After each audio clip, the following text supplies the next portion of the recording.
karena berperan penting dalam membentuk sumber daya manusia yang berkualitas. Untuk mencapai tujuan pendidikan nasional, diperlukan kebijakan kependidikan yang dirancang dan dikelola secara sistematis, terarah, dan berkelanjutan. Namun kebijakan pendidikan yang baik tidak akan memberikan hasil optimal tanpa manajemen yang efektif. Manajemen kebijakan pendidikan menjadi penting karena mencari proses perencanaan, perumusan, pelaksanaan, pengawasan, dan evaluasi kebijakan pendidikan. Melalui manajemen yang baik, kebijakan pendidikan dapat menjawab berbagai permasalahan pendidikan seperti pemerataan akses, peningkatan mutu, serta relevan pendidikan dengan kebutuhan masyarakat dan perkembangan zaman. B. Rumusan salah. C. Tujuan penulisan.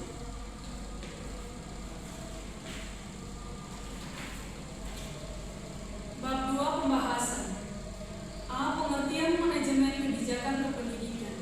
Manajemen kebijakan kependidikan adalah proses pengelolaan kebijakan kependidikan yang meliputi perencanaan, perumusan, implementasi, pengawasan, dan evaluasi kebijakan kependidikan agar tujuan pendidikan dapat tercapai secara efektif dan efisien.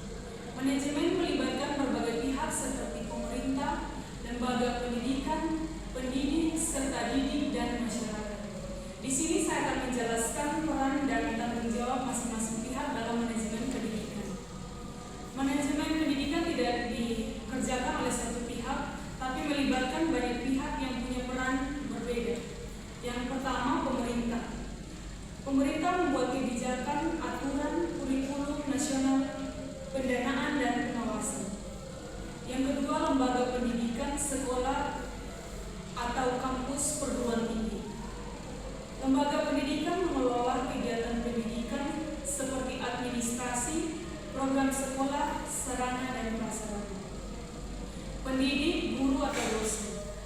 Pendidik melakukan proses pembelajaran, mendidik, membimbing, dan menilai peserta didik.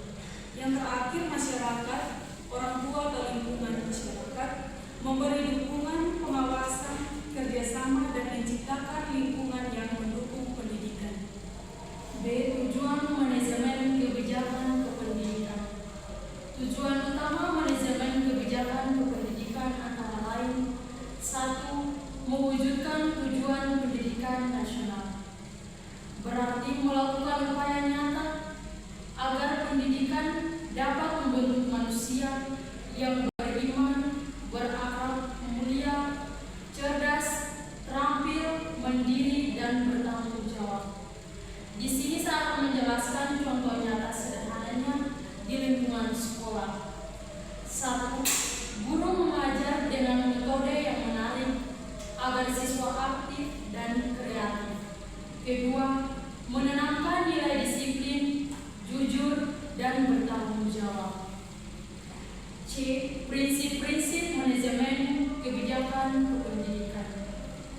Yang pertama, efektivitas dan efisiensi, yaitu kebijakan mampu mencapai tujuan dengan penggunaan sumber daya secara optimal. D. Tahapan manajemen kebijakan kependidikan. A. Perumusan kebijakan. B. Implementasi kependidikan. C. Pengawasan dan pengendalian. D.